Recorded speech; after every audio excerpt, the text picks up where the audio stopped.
Assalamualaikum warahmatullahi wabarakatuh. Saya Bayu Seprilia Putra dengan NIM C1D1230054.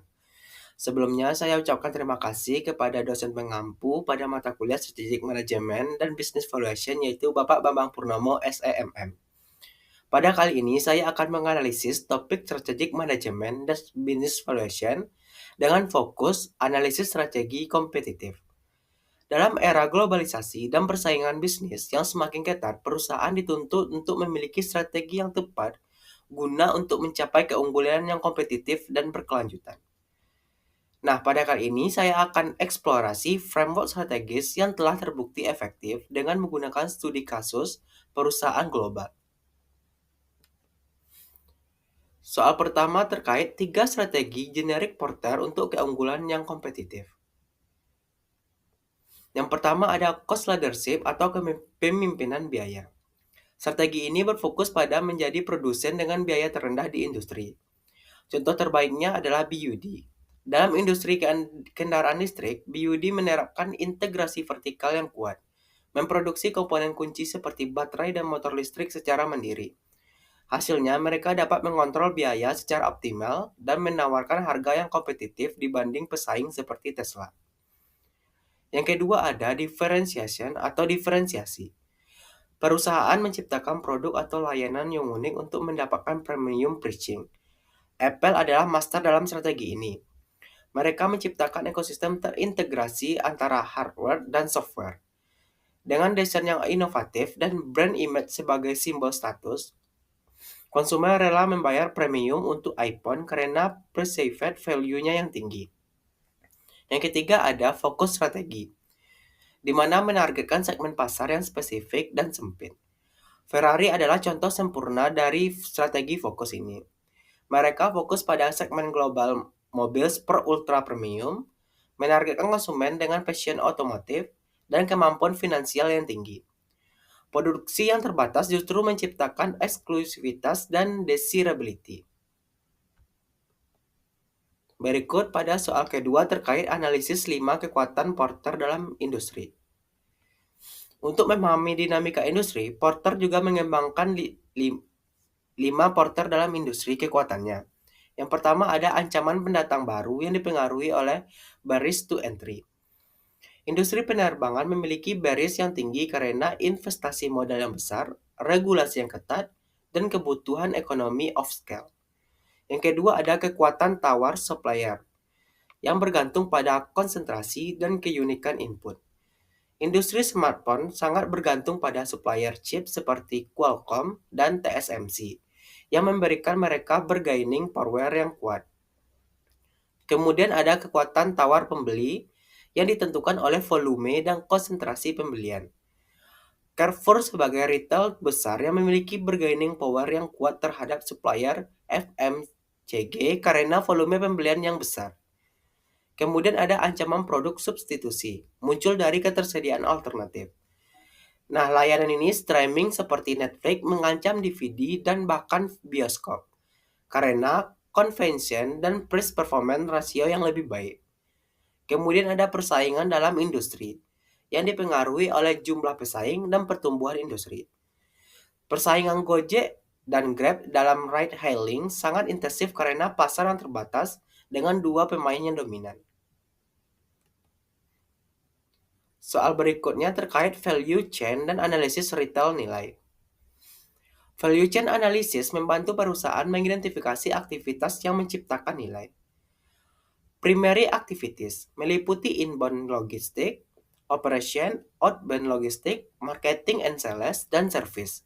Sementara support activities mencakup firm infrastruktur, human resource, teknologi development, dan recruitment. BAD unggul dalam value dan chain integration. Mereka mengontrol hampir seluruh rantai nilai dan produksi baterai, komponen elektronik, hingga assembly kendaraan. Integrasi vertikal ini memungkinkan optimasi biaya dan kualitas secara simultan. Soal berikutnya terkait keunggulan kompetitif biaya rendah vs diferensiasi. Keunggulan yang kompetitif dapat dicapai melalui 2 pendekatan utama. Yang pertama ada cost-based advantage. fokus pada efisiensi operasional dan meminimalisasi biaya. Strategi ini efektif ketika pasar sensitif terhadap harga dan produk cenderung terkomodasi. BYD berhasil dengan strategi ini melalui integrasi vertikal dan economies of scale dari dominasi pasar domestik Tiongkok. Kemudian yang kedua ada differentiation based advantage, di mana menciptakan produk atau layanan yang unik dan bernilai strategi. Strategi ini sangat cocok ketika konsumen kurang sensitif harga dan memiliki kebutuhan yang beragam. Apple berhasil dengan inovasi teknologi, desain premium, dan brand consciousness yang kuat. Nah, kunci suksesnya adalah konsistensi, di mana perusahaan harus memiliki satu pendekatan dan menyelaraskan seluruh aktivitas untuk mendukung strategi tersebut.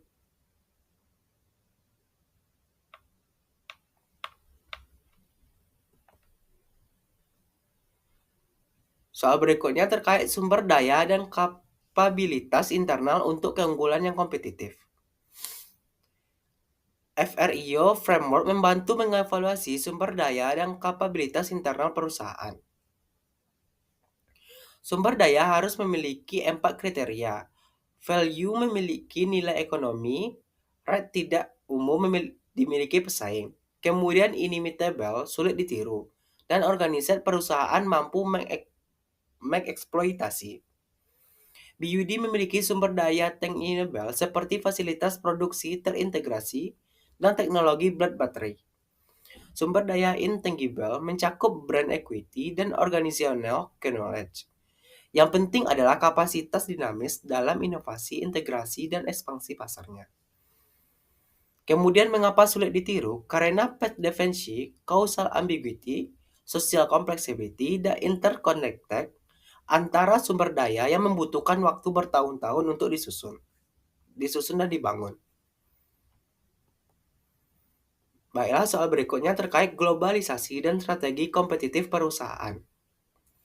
Globalisasi menciptakan tantangan dan peluang sekaligus. Tantangan meliputi persaingan global yang intensif, kompleksitas pasar multinasional, dan risiko fluktuasi mata uang. Namun, peluang juga besar seperti ekspansi pasar, economies of scale global, dan optimasi sumber daya worldwide. BUD menerapkan strategi globalisasi bertahap, dimulai dari dominasi domestik sebagai foundation, kemudian ekspansi ke Asia Tenggara, Amerika Latin, dan akhirnya ke Eropa. Mereka beradaptasi dengan regulasi lokal dan membangun strategi partnership-nya.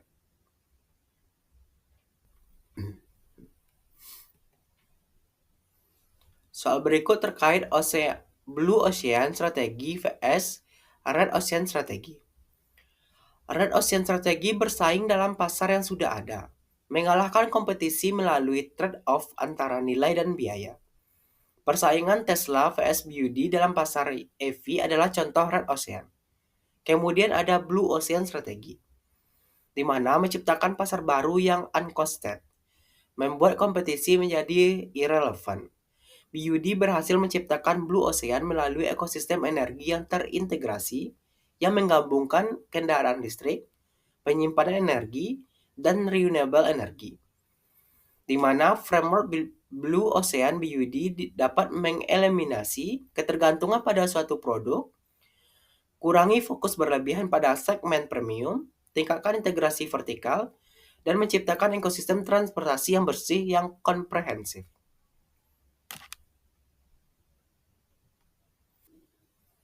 Pada soal terakhir terkait respon kompetitif perusahaan terhadap tindakan pesaing. Bagaimanakah perusahaan merespon tindakan pesaing? Respon kompetitif umumnya dibagi menjadi 3. Ada defensif, ofensif, dan strategis. Respon defensif seperti penyesuaian harga ataupun fitur yang dilakukan untuk mempertahankan posisi pasar. Kemudian respon ofensif, lebih agresif di mana misalnya seperti melalui perang harga ataupun peluncuran inovasi baru. Sedangkan respon strategis mencakup aliansi, akuisisi, ataupun membangun ekosistem untuk jangka panjang. Pilihan respon dipengaruhi oleh faktor internal seperti ketersediaan sumber daya dan fleksibilitas, strategi, serta faktor eksternal seperti tingkat persaingan pasar. Ada juga situasi non-kompetitif seperti krisis ekonomi atau bencana alam yang memaksa perusahaan bertahan tanpa menyerang. Namun, pada kondisi tertentu, perusahaan harus mengambil langkah yang agresif. Misalnya, saat pesaing baru masuk dengan harga yang sangat rendah, seperti Wuling di pasar EV Indonesia, BYD perlu merespon cepat dengan model yang lebih murah. Begitu juga dengan pesaing meluncurkan inovasi disruptif seperti teknologi otonom dari Tesla. BYD perlu mempercepat investasi riset dan pengembangannya.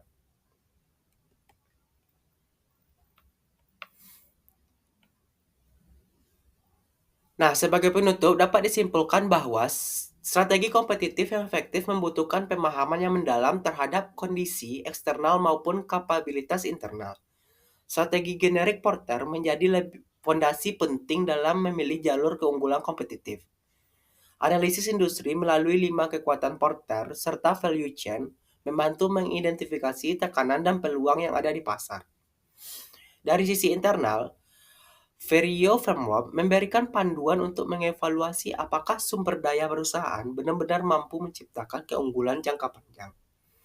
Sementara itu, Blue Ocean Strategy dapat menunjukkan pentingnya inovasi dan menciptakan ruang pasar baru yang belum tersentuh pesaing. Namun, studi kasus BYD memperlihatkan bagaimana sebuah perusahaan bisa berhasil dengan menggabungkan semua pendekatan tersebut melalui integrasi vertikal, efisiensi biaya, diferensiasi produk, dan ekspansi global yang terencana intinya. Keunggulan kompetitif ini tidak hanya ditentukan oleh satu strategi, tetapi oleh kombinasi responsif dan adaptif dari berbagai pendekatan yang saling mendukung. Baiklah, sekianlah pemaparan materi dari saya. Lebih dan kurangnya mohon dimaafkan. Wassalamualaikum warahmatullahi wabarakatuh.